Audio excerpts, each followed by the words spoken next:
Mr. Smith. Good morning, everybody. I hope everyone has had a terrific start to the day. I'm actually just going to put some slide up there. Guys, I hope you're having an awesome day so far. You guys have been doing this actually for the last couple of weeks, and I just read in the news yesterday that you're going to continue to do this for the next couple of months, which I'm sure you've all got crazy feelings about. What I'm going to do today is I'm going to give you a talk that I was actually going to come in and give you guys in person. I'm doing my best to do it through this Zoom and see how we get on. I think there's an option as well, and we're going to take some questions at the end. So the way it's going to work, I'm going to talk for about the next 20 or 30 minutes, share some different ideas with you guys, a little bit about my story, which I just really hope, guys, that when you leave here after the Q&A in 40 minutes, that you can take away one or two different things that you might be able to implement into what's going on in your life right now, or maybe use to help those around you. You might have heard it said a lot that now's a time where humanity needs to come together. For me, that's a little bit confusing. Like, we're being told to stay apart, but humanity needs to come together. So I'm going to try and break that down a little bit for you as well and try and give you some tips.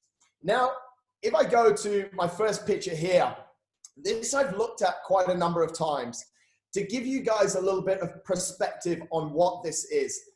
In this situation here, or at this point of time, right here, it was about 3:30 in the afternoon in November. That track that you see there is up at the Sports City here in Dubai. And I've been running around that track since 3:30 the day before for 24 hours. I ran around the track non-stop for 24 hours, and I totaled up around close to 207 kilometers. That's not really super important. What's important is I want you to look at the picture. I want you to notice what's going on in this picture. There's different people with different emotions on their face. Don't look at me in the middle. Look behind, look to the sides, and just say it to yourself. What do you see? Some things that you might be coming out with right now, guys, is smiles, cameras, people, children, adults, happiness, energy. Energy. From this picture, do you look at that girl there on the right-hand side in the blue shirt who's clapping her hands and we can see her teeth and she's smiling? Do you see that smile? From this picture, we get a certain amount of energy. And then if I can bring your focus into the middle, onto my face, I'm far from smiling. My head's down and I'm looking at the floor. Because I'm just coming to the end of what was 24 hours of what I can only describe to you guys as an emotional roller coaster, as well as a physical roller coaster. Running around a 400-meter track for 24 hours, you go through a number of different emotions. Right here, I was not in the best mood to smile. Energy from the crowd and energy from me was completely different.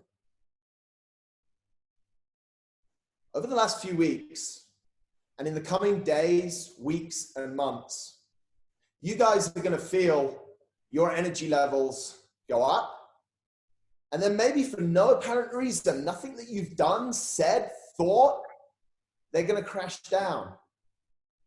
Why is that? How does it all work? I want to take you guys back to February the 10th of 2018, when I was out riding my bike. This was in the mountains, just between Sharjah and Kalba. Up the road a little bit, about 5 kilometers, my whole life would change.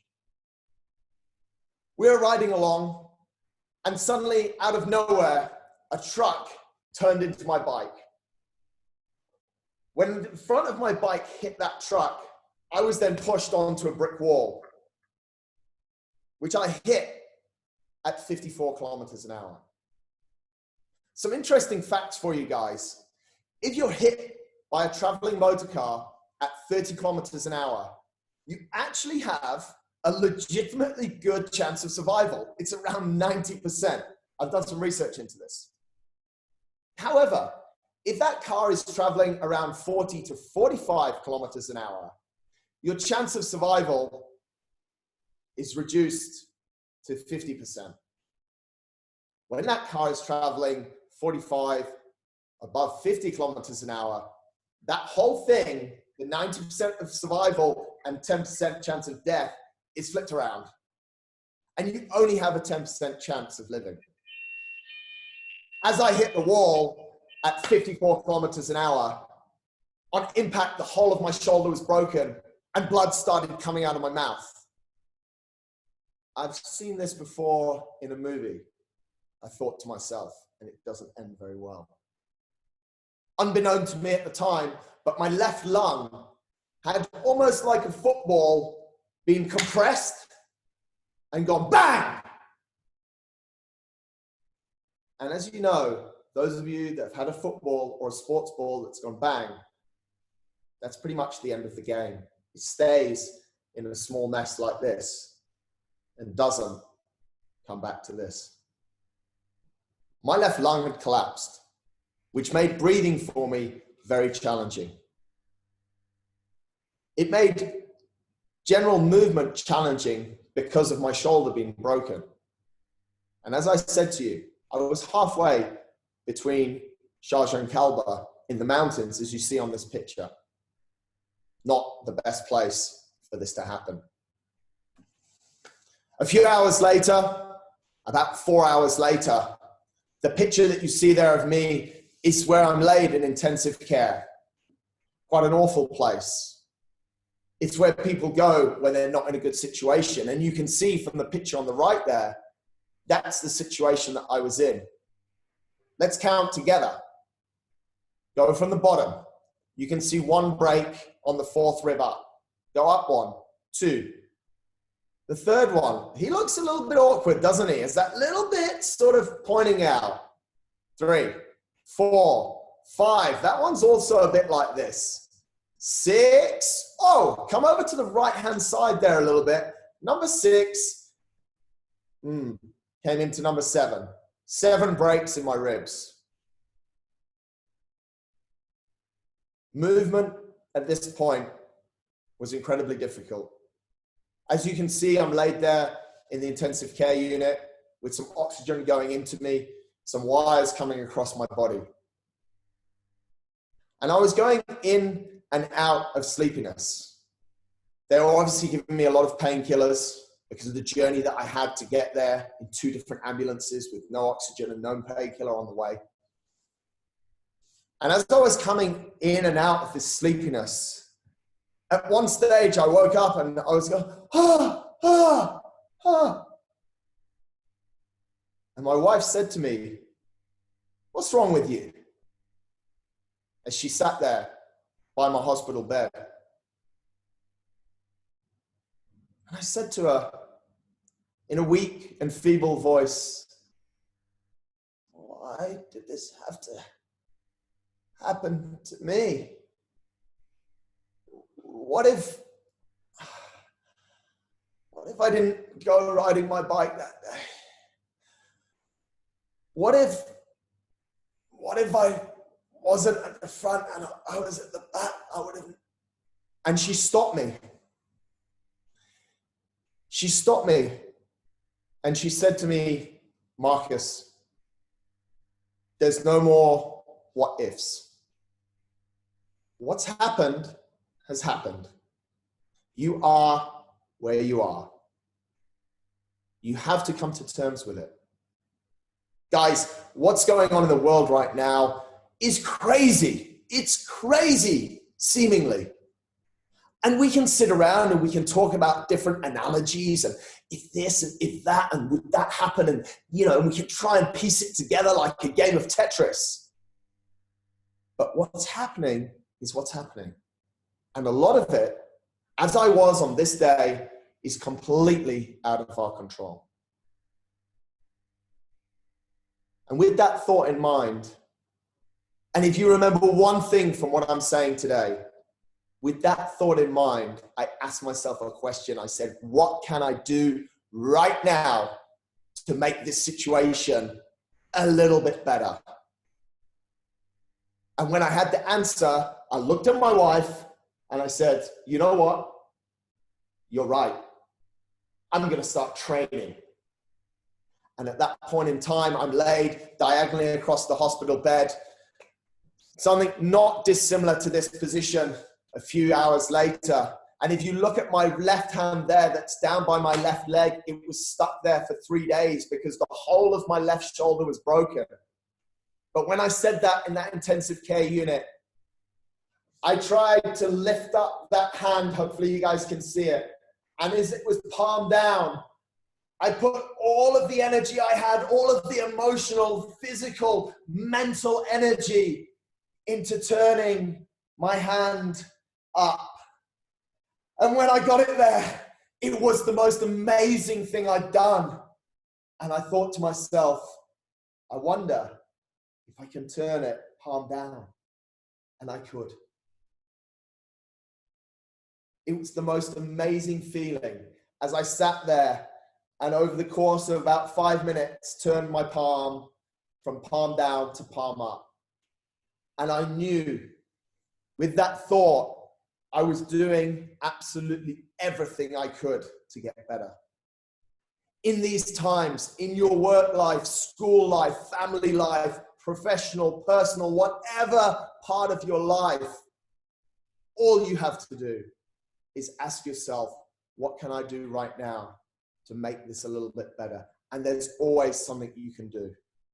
Absolutely always.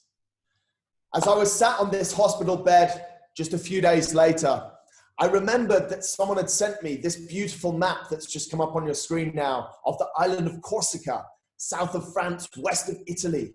And this line across it, this red line that you see, 195 kilometers to cross this beautiful island, which included over 10,000 meters of elevation. And I said to myself, I'm going to run across that island. I'm going to run across that island in June. The picture on the left there of me in the hospital bed is probably on the 10th of February.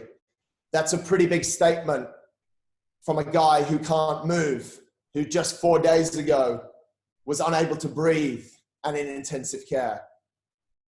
But I woke up every single morning and we went and did stuff. A few months later, I went to France and I ran a trail marathon. The look in my face on the screen right now, guys, I don't know if it's pain, happiness, crying, but it tells a story of waking up every single morning. A few months later, I was out here at Al Qudra in Dubai, and we cycled 50 kilometers. We started just as the sun set, cycling 50 kilometers. And then this picture is when we are running the same 50 kilometers around what might be familiar to you guys, the Al Qudra cycle track.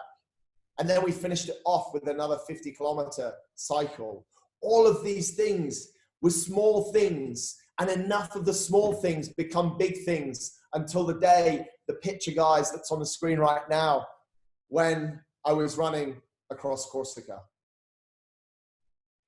Just 5 months after my whole world had almost fallen apart, my life had almost ended by a decision that I made there as I laid on the floor to fight for every single breath, to invest every single piece of energy that I had into something so simple as breathing that kept me alive.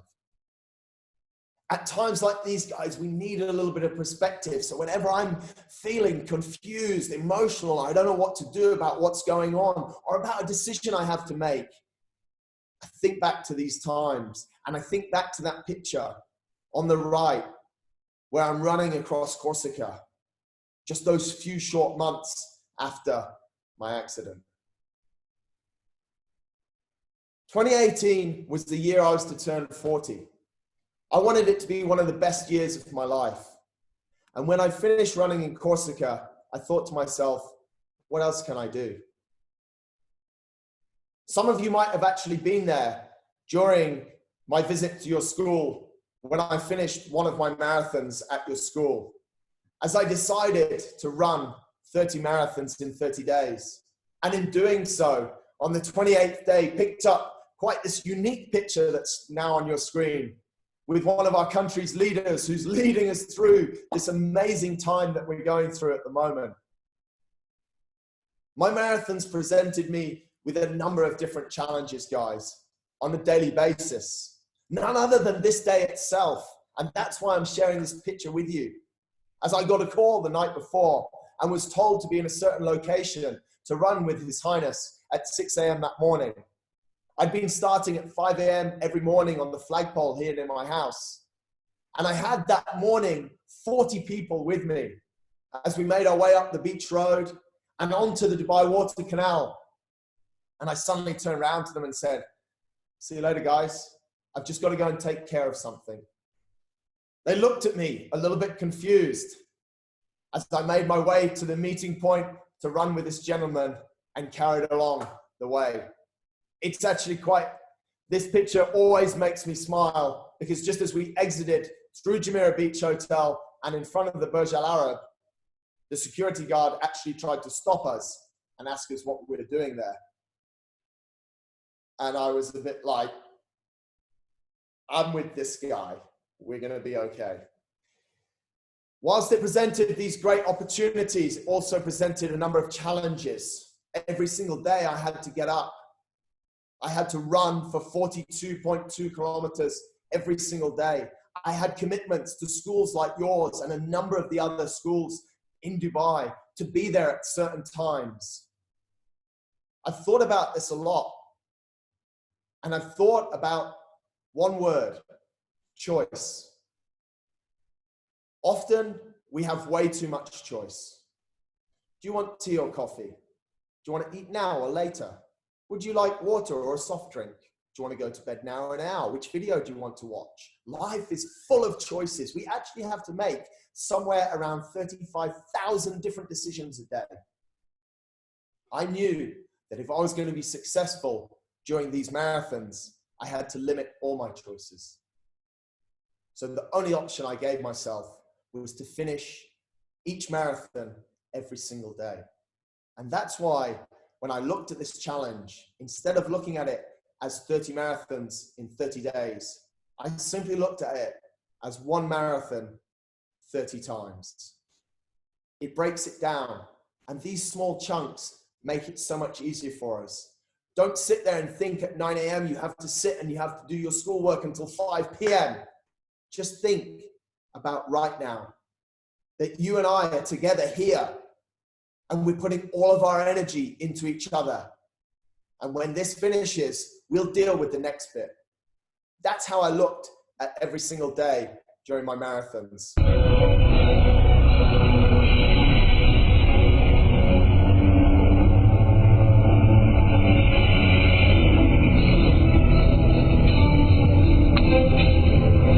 That was probably one of the most surreal moments. As the 29th day, I finished one of my marathons at the Burj Khalifa in downtown in Burj Park. And literally about 5 or 10 minutes after I finished it, someone tapped me on the shoulder and said, "Just have a look at Burj Khalifa." And I was running on Burj Khalifa. I guess if you run enough, there's not many places left to run. So they let you run on Burj Khalifa, which is super cool. I want to tell you guys a story, and I won't speak for too much longer. We're going to take some questions, but it's important.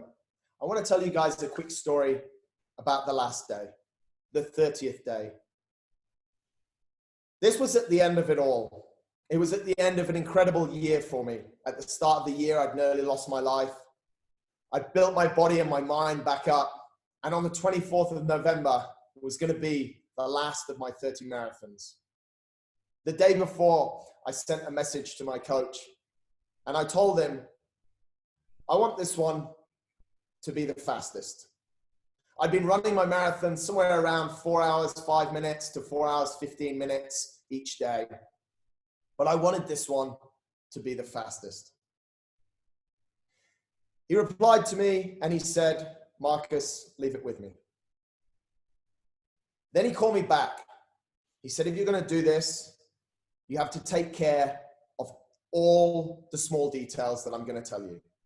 I'm going to take care of a lot of them, but I'm going to give you some small details, and that's all I want you to focus on. I want you to be like a horse with blinkers, he told me.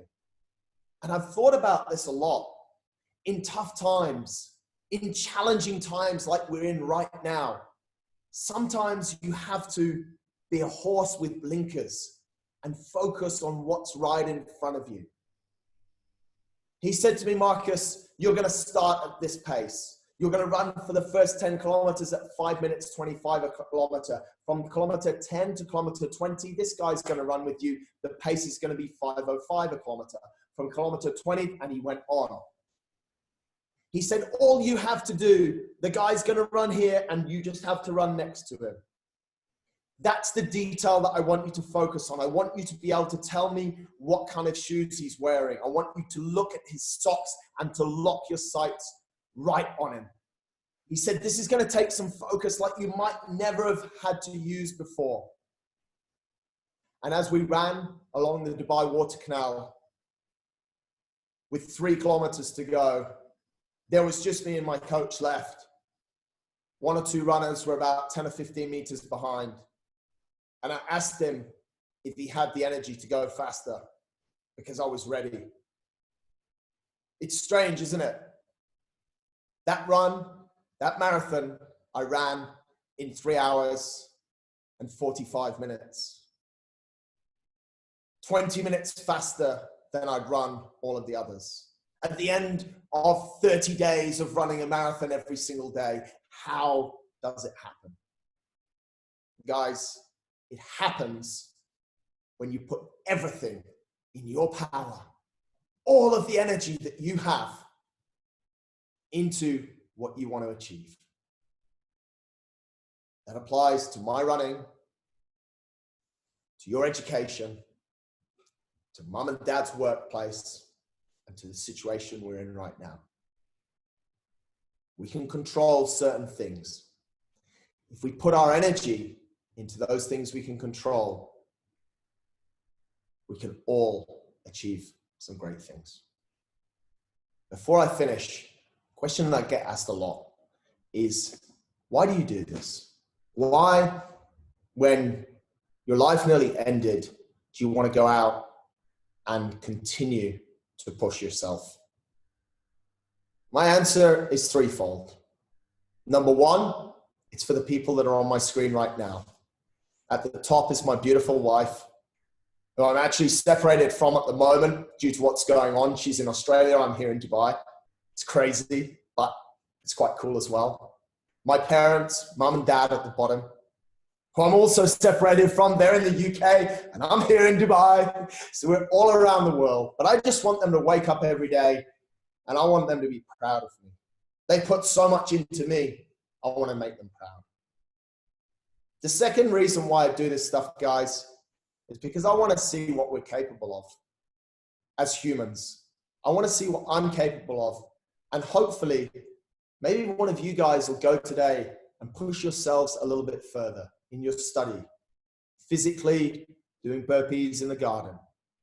And I think that's amazing. And the third reason why I do this kind of stuff, guys, is because you learn so much. Everything I've shared with you today, I've learned from what happened in my crash, what happened in my running, in my 24-hour run, my marathons, and the various challenges that I do. We're always learning, and I've always got an energy to learn, because when we learn, we just become such better humans.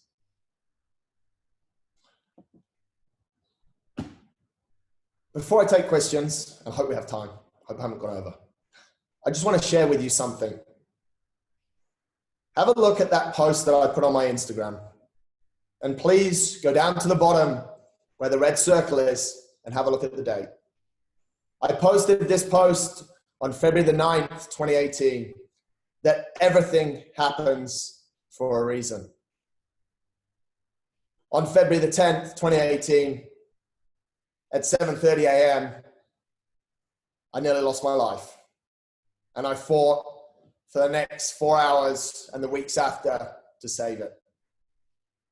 I honestly believe that everything in life happens for a reason. Whatever's happening then, whatever's happening now, everything happens for a reason. At the time, when I was laid there in intensive care, I couldn't really see the reason. Even now, I struggle. I'm trying to figure it out. But everything happens for a reason, guys. There's a reason why I'm here speaking to you today. There's a reason why we're doing e-learning. It's incredible. Life is incredible. Get your energy right. Understand that everything happens for a reason. Remembers what else I said. What can I do right now to make me better? Keep those things in mind, and I think you'll do pretty awesome. That's my talk. Thank you so much, Marcus. Thank you, Marcus. You're awesome. I want to ask a question. What's your morning like? What do you do in the morning? You're always so excited, and your energy is always epic. I follow you on Instagram. Obviously, I don't know if I train with like an inner fight coach, and energy is just ridiculous. How do you do it? Yeah. Okay. There's a little key for this. I think I sleep a lot. I go to bed about 8.5 hours before I want to wake up. So on a Tuesday morning, which is today, I get up just after 4 because I start working out at 4:45. So last night I'm in bed at 8 o'clock. I think that's one of the keys. I take really good care of my nutrition. I eat well. I stay hydrated the whole time, and I just look after my body. I don't eat processed sugar. I don't eat junk food. I eat good food the whole day. And I know I'd love, Helen, to tell you something that's like really revolutionary, but my answer is so basic. I sleep well and I eat really well. And I'm excited to talk to you guys today. I'm genuinely excited because for a number of reasons, but one of them that I shared before is that hopefully some of you will leave this talk and think a little bit different, and your potential for achievement in life might change. So there isn't really, sadly, there's not like, I don't drink this special stuff, and I drink coffee. I don't drink anything special in my cup that just makes me go, bah! You know, it's just kind of, that's just the way I am, because I think I take good care of my body, and everyone can do that. That's awesome. Thank you. Alex, did you have any questions? Does anyone have, there's a Q question here. Can you still run with Corona going around in Dubai? Can you still run with Corona going around in Dubai? No, you cannot. And this is something that's quite serious. We've been asked to stay home. When I was in hospital, let's put it in this context. When I was in ICU, I wanted to not be in ICU. I wanted to be out. And again, my wife turned around to me. She said, Marcus, you're here because you need to be here. She said, your condition is not good. She said, so stay here until your condition gets better, and then I'll move you to the hospital. And I did that. And of course, as soon as I got to the main ward in the hospital, I'm like, I want to go home now. I want to go home now. And we had the same conversation again. She's like, just stay here. So it's the same message for everyone, guys. Don't try and be, I don't know, going against the authorities. Our authorities, our government are doing such a good job to contain this virus here. Let's follow them, work out, like jump up, jump down, whatever. You can work out in so many different ways. I miss running. I miss being outdoors. I miss being around people, but it's only for a short time. So as the hashtag is, stay home, stay safe. There was also my inner fight coach gave me this running drill of putting a resistance band on the arm and running in place using a resistance band, which was very painful. So there's always a way around everything. Yeah, there is. And I mean, if you open social media, there's 1,000,001 different workouts that people can do right now.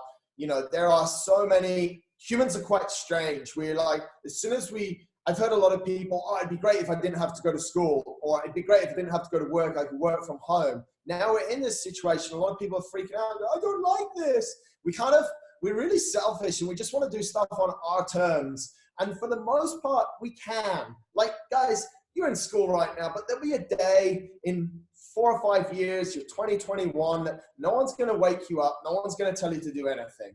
And then you're going to be like, oh, I wish mom and dad had come and knocked on the door this morning. You know, we're a strange breed, human beings. But I think the biggest thing right now, of the situation and some advice I can give you is just stay present. Just like I was saying in my talk, just be here. And when we're finished here, then move to the next bit. Stop. You know, everyone's like, how long will we be locked down for? Like, I don't have a crystal ball. You know, I can look at health trends and I can make an educated guess that it might be for a while, but let's just, what can I do right now to have a good time? You know, and I think that's a concept that we're just not used to exploiting enough. And I just really encourage people to think of it like that and live right now for the moment. That's amazing. I was actually going to ask something along those lines in terms of like, how do we keep our spirits up? How do we keep going? A lot of us have been sort of educated to kind of go from, all right, what's the next step? What do we need to do? Long-term plans, due dates, deadlines, et cetera, and without knowing, it gives a lot of people, I think, a lot of anxiety of not having an end goal, and it's giving me anxiety. I'm not gonna lie. Like I want a deadline. I want to know, okay, April 5th is when everything's gonna go to normal. So I'm kind of struggling with that. Yeah. So thanks for sharing some of the things that you're using. Yeah, I mean, and that's really, it is. That's how we're wired. And as, not only as students, as teachers, like as students and teachers, it's like, okay, this week, this semester, this academic year. And we've been conditioned to believe this. So I understand why people are struggling, because we've just gone like that and we're asking people to not have those deadlines, and it's all a bit strange. What I can say, guys, and it's literally like when I was laying on the floor, knocked off my bike, couldn't breathe, the only thing I was focusing on was my next breath. Like, because I knew that that's what would keep me alive. So what can you focus on? Is it today? Let's get today done, you know, and let's relax. Like, we're in our homes. It's cool.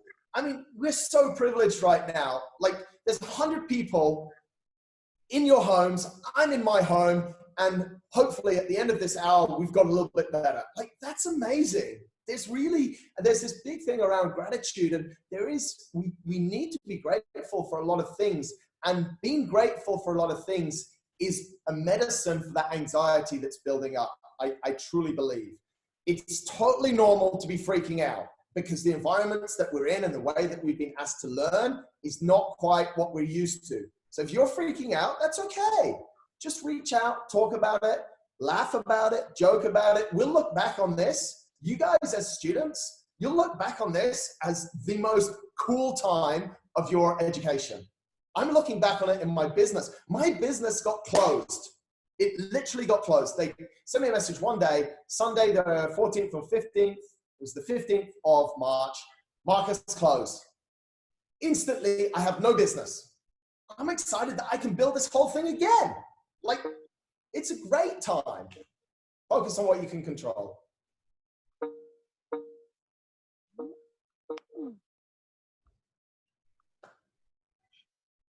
Cool. Is there more questions? Do we have any more questions from anyone? No. No. Someone type how they're feeling. That'd be cool. I'd love to hear how you're feeling, because that's really important as well. Maybe, did you actually give them permission to type stuff? Yeah, I did. Sorry, guys.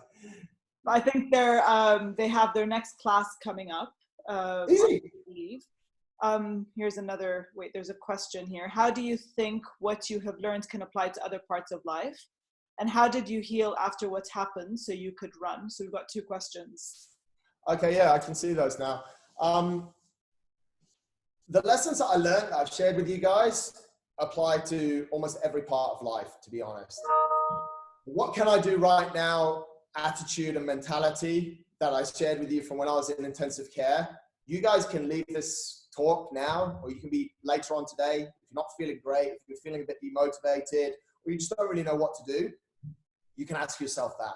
I would definitely do that 1,000,000 times a day. I wake up every day and I ask myself, what can I do to get better? So it's continuous. This is life. And so much what you're learning in the classroom will move into every single part of your life. If you go into business, if you go to a big corporate, if you go to a family business, no matter what it is, these lessons will go with you. There's so much crossover. How did I heal? Exactly the same. I woke up every single morning and I asked myself, what can I do today to get better? And guys, for a long time, all I could do was lift this arm like this. It was ages before I could get it to this position. But I knew if I did enough of these, that soon I could do this. And that's how I healed myself.